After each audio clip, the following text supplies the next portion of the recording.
Kajian Islam. Bismillahirrahmanirrahim. Assalamualaikum warahmatullahi wabarakatuh. Alhamdulillah hamdan katsira tayyiban mubarakan fih mubarakan alaih kama yuhibbu rabbuna wa yarda. Wa usalli wa usallim ala nabiyina al-karim Muhammadin wa ala alihi wa ashabihi wa man tabi'ahum bi ihsanin ila yaumiddin. Saudara-saudaraku kaum muslimin dan kaum muslimat rahimani wa rahimakumullah, ayat yang sudah cukup sering kita dengar, bahkan kita juga menghafalnya, di mana Allah Subhanahu wa taala mengkhabarkan, laqad kana lakum fi rasulillahi uswatun hasanah. Sungguh telah ada untuk kalian pada diri Rasulullah sallallahu alaihi wasallam suri tauladan yang paling terbaik. Dan apa saja pembahasan yang ingin kita bahas tentang sosok Nabi sallallahu alaihi wasallam, mulai dari beliau sebagai seorang suami, beliau sebagai seorang ayah, beliau sebagai seorang anak, beliau sebagai seorang sahabat, beliau sebagai orang tua, ya, maka kita dapatkan kehidupan beliau adalah kehidupan yang istimewa. Begitu juga dengan apa yang kita bahas di pagi menjelang siang hari ini tentang dakwah. Bagaimana sabarnya Nabi kita sallallahu alaihi wasallam dalam berdakwah. Bagaimana kuat dan kokoh dan teguhnya beliau dengan banyaknya ujian dan cobaan yang menghadang dakwah beliau. Nah, kalau seandainya halangan dan rintangan itu kita yang dapatkan dalam kita berdakwah, mungkin kita sudah pensiun dari semenjak bertugas untuk berdakwah. Tapi subhanallah, Nabi kita sallallahu alaihi wasallam sangat luar biasa sabarnya. Dan terkhusus setelah meninggal Abu Talib atau Abdul Muttalib, ya, atau pamannya, atau Abu Talib pamannya Rasulullah, dan meninggal Khadijah radhiyallahu taala anha, itu adalah hari kesedihan atau tahun kesedihan bagi Nabi Muhammad sallallahu alaihi wasallam. Yang mana ketika Abu Talib masih hidup, orang-orang musyrikin Quraisy mereka tetap melakukan intimidasi kepada Nabi Muhammad sallallahu alaihi wasallam, namun terkadang dihalau oleh Abu Talib. Dan bersamaan itu beliau punya seorang istri yang salehah yang selalu mendukung beliau, memberikan semangat kepada beliau. Dan setelah meninggal kedua orang ini, ya, Nabi sebagai seorang nabi, beliau juga sebagai seorang manusia yang terkadang merasakan kesedihan, merasakan kesepian. Ya, belum lagi intimidasi orang-orang musyrikin Quraisy sudah semakin meningkat setelah meninggalnya Abu Talib. Dan Nabi SAW beliau berpikir, saya punya harapan untuk pergi ke Taif untuk menyampaikan dakwah di sana. Mudah-mudahan ada orang-orang yang beribadah, mudah-mudahan ada orang yang menyambut dakwah beliau di sana, kalau memang di Mekah sudah sulit untuk menyampaikan dakwah. Dan ternyata perjalanan yang cukup jauh dan panjang dilakukan oleh Nabi SAW. Harapan beliau ternyata tidak seperti yang beliau harapkan. Orang-orang Taif mencemooh Nabi SAW, menghina Rasulullah. Bahkan mereka melempari kotoran Nabi Muhammad SAW. Dan kesedihan ini cukup berat bagi Nabi Muhammad SAW. Dan itu diceritakan oleh Nabi SAW kepada istri beliau, Aisyah radhiyallahu taala anha. Ketika Aisyah radhiyallahu taala anha berkata kepada Nabi sallallahu alaihi wasallam, "Hal ata alaika yaumun kana ashadda alaika min yaumi Uhudin?" Apakah pernah datang kepada engkau wahai Rasulullah suatu hari yang lebih berat dibandingkan dengan perang Uhud? Ya, kalau kita mendengar kisah perang Uhud, Ya, di mana Nabi kita Muhammad sallallahu alaihi wasallam pada waktu itu dihadang, sudah dalam keadaan terpojok oleh orang musyrikin Quraisy. Terkhusus setelah Rasulullah meminta kepada sahabatnya untuk berjaga di bukit Rumah pada waktu itu. Dan kemudian musyrikin sudah jauh, sudah dikejar, ya sudah jauh dari Uhud.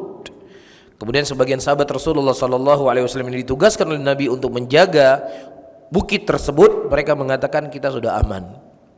Rasulullah sedang membagi harta rampasan perang. Ya, akhirnya sebagian mereka turun.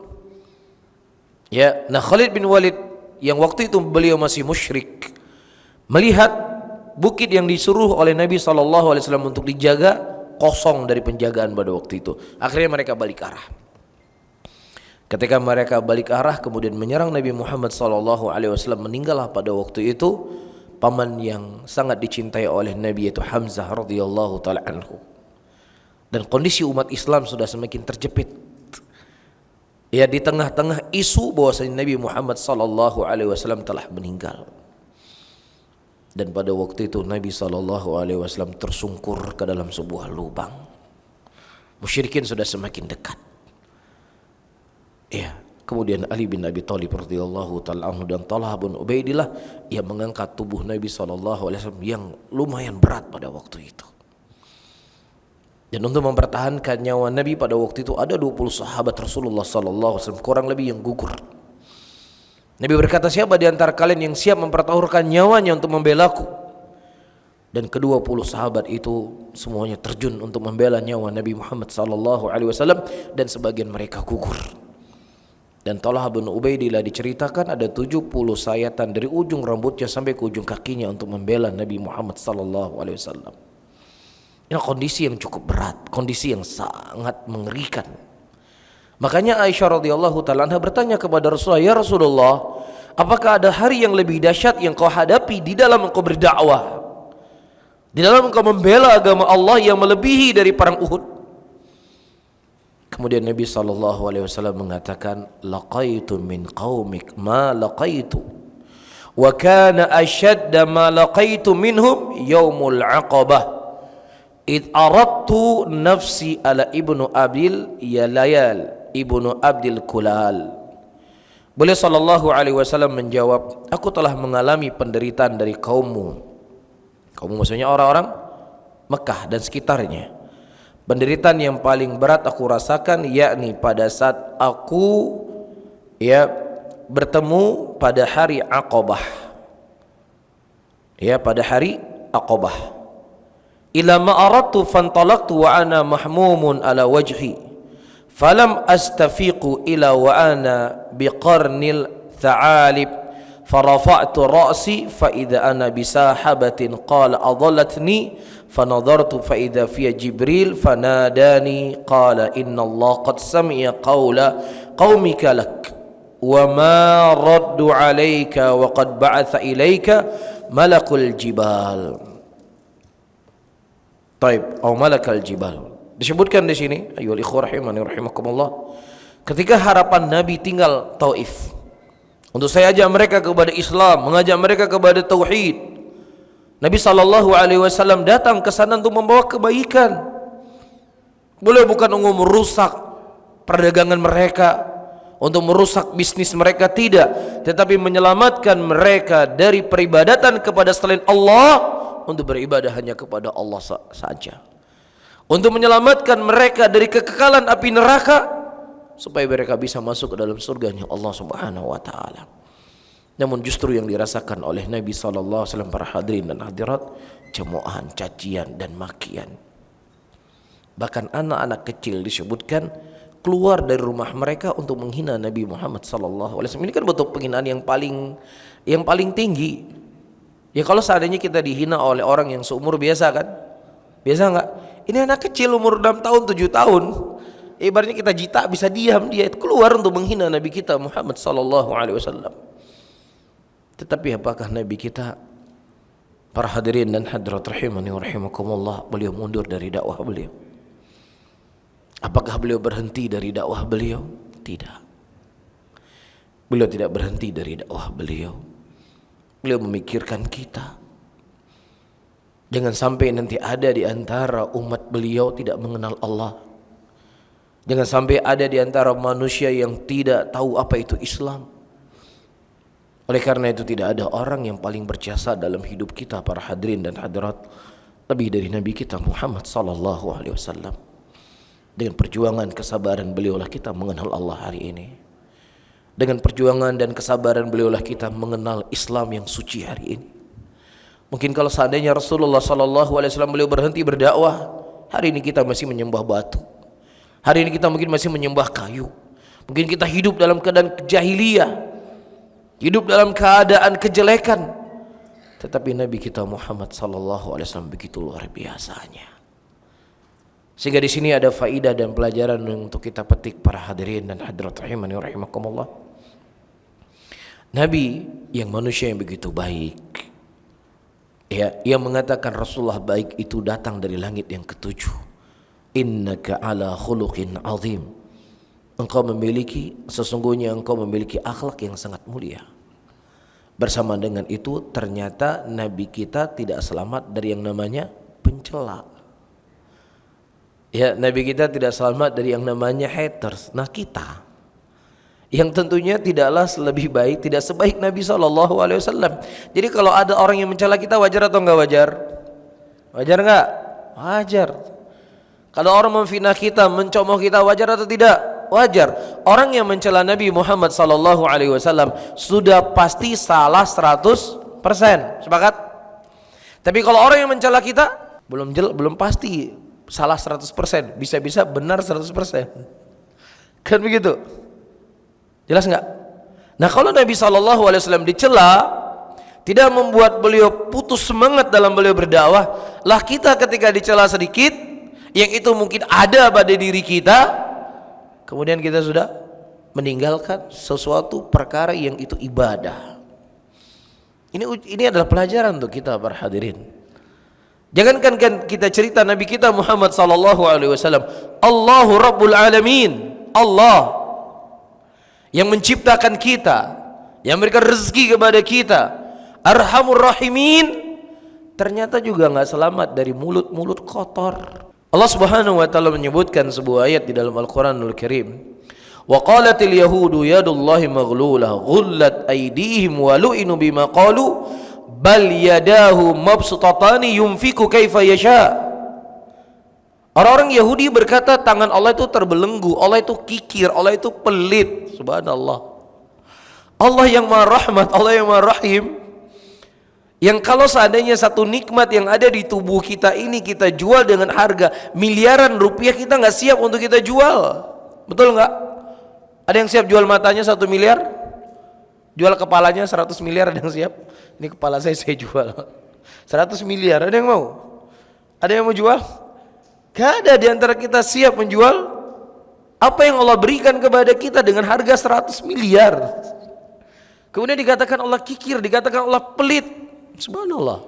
Iya. Nah, kalau seandainya Allah saja, saya tegaskan kembali para hadirin dan hadirat, tidak selamat dari mulut para pencela, apalagi kita yang banyak kekurangan dan banyak dosa. Jadi biasa saja kalau dicela sama orang, biasa. Ya, jadi ketika kita dicela sama orang, ada beberapa langkah yang harus kita lakukan. Pertama apa? Bukan klarifikasi. Kalau dicela orang, pertama klarifikasi dulu. Iya, terkadang setelah klarifikasi, yang tadinya dicela 10 kalimat, setelah klarifikasi bisa 100 kalimat. Ya buat apa klarifikasi? Jadi yang pertama yang harus kita lakukan ketika kita dicela oleh manusia, kita beriman dengan yang namanya takdir.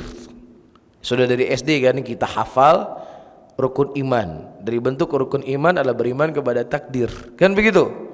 Nah, itu harus dipraktekkan, bukan hanya cuma sekedar dihafal. Baik dan jeleknya yang terjadi di muka bumi ini adalah takdirnya Allah. Ketika kita dicela, takdir Allah atau enggak? Takdir Allah. Allah takdirkan melalui dia mencela kita. Berarti ketika kita mengetahui bahwa ini merupakan takdir Allah, ini ketetapan Allah, maka disinilah kita beriman dengan takdir. Ya sudah, saya terima. Ini takdir yang Allah takdirkan kepada saya melalui dia. Ini yang pertama. Yang kedua, Tidaklah seseorang itu diberikan musibah dan ujian oleh Allah Subhanahu wa taala kecuali karena dosa dirinya. Kan begitu? Ketika Allah datangkan kita musibah, apakah musibah bencana, apakah musibah difitnah oleh orang, apakah hal yang lainnya, itu bisa terjadi karena dosanya kita. Maka saatnya untuk kita perbanyak istighfar, perbanyak memperbaiki diri, bukan memperbanyak klarifikasi. Dan itu yang dilakukan oleh Nabi Adam alaihissalam. Ketika Allah Subhanahu wa taala mengeluarkan Nabi Adam dari surga, beliau nggak mengatakan tuh si iblis tuh yang selalu datangi saya, godain saya, padahal saya nggak mau. Itu istri saya juga ngajak-ngajak saya, enggak sibuk untuk klarifikasi. Tapi yang beliau lakukan adalah beristighfar kepada Allah. Rabbana zalamna anfusana wa illam taghfir lana wa tarhamna lanakunanna minal khasirin. Ya Rabb kami Ya Rabb kami, Rabbana zalam, kami telah menzalimi diri kami. Kalau seandainya Engkau tidak mengampuni dosa kami, maka kami termasuk orang yang zalim. Jadi ini yang harus kita lakukan. Ya, ketika kita difitnah, dihina, dicaci oleh orang, kita istighfar. Ini dosa yang pernah kita lakukan kepada orang lain dan kemudian terbalas hari ini melalui dia. Bisa dipahami? Nah, yang ketiga para hadirin dan hadirat rahimani rahimakumullah, kita jadikan itu sebagai ladang pahala. Tidaklah seseorang itu mendapatkan ujian dan cobaan oleh Allah kecuali dengannya Allah mengampuni dosanya dan mengangkat derajatnya. Ya, jadi jangan sampai ketika kita membalas, para hadirin, kita membalas, ada dua kemungkinan di sini. Ketika kita membalas, yang kemudian balasan yang kita lakukan ya melampaui batas dari apa yang telah dilakukan kepada kita. Faham? Yang tadinya dia adalah pihak orang yang menzalimi, karena kita tadi membalasnya dalam keadaan melampaui batas, justru yang tadinya kita terzalimi, kita menjadi penzalim akhirnya. Bisa difahami? Karena ini namanya manusia. Ya, ketika dia kita dihina atau kita difitnah dan lain sebagainya, karena emosi kita tidak tertahan, dia menghina kita 1 jengkal, kita balas 10 jengkal. Jadi kita zalim enggak? Kita berubah menjadi orang yang zalim.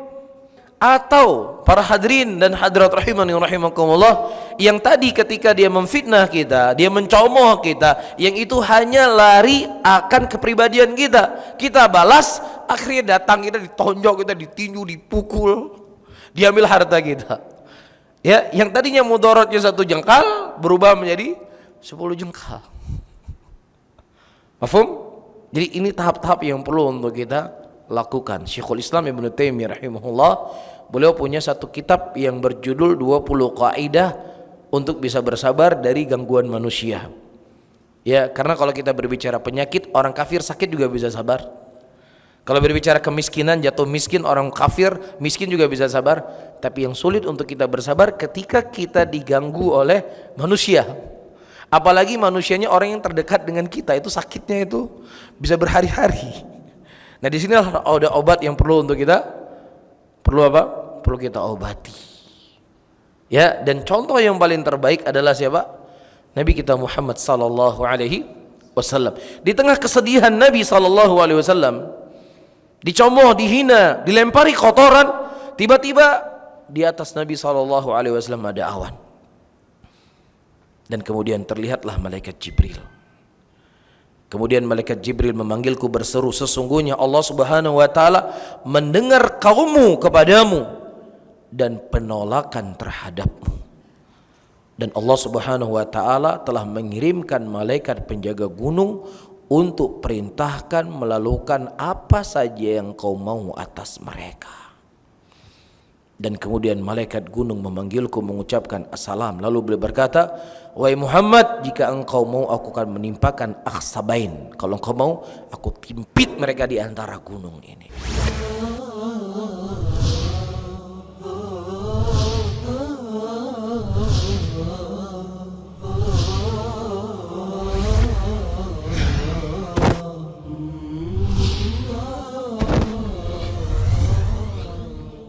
Kajian Islam.